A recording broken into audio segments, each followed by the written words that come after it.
மாதிரி கஷ்டங்கள், ஒரே மாதிரி வேதனையான அனுபவங்கள் திரும்ப திரும்ப வரும் இல்லையா? ஆமா, அது நிறைய பேருக்கு நடக்கிற ஒண்ணுதான். ஒரு சுழற்சி மாதிரி. ஆமா. அதிலிருந்து எப்படி வெளிய வர்றது? இதுக்காக நீங்க பகிர்ந்த ஒரு யூடியூப் காணொளியில சில முக்கியமான வாழ்க்கை பாடங்கள் இருந்துச்சு. அத பத்தி தான் இன்னைக்கு கொஞ்சம் ஆழமா அலசப் போறோம். சரி.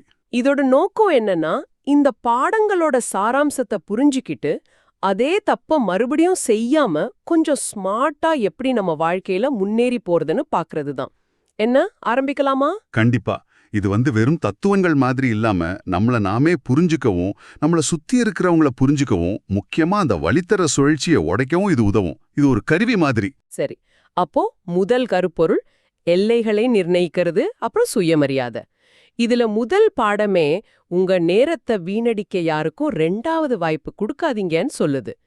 இது கேட்க கொஞ்சம் கடுமையா தெரியுதே.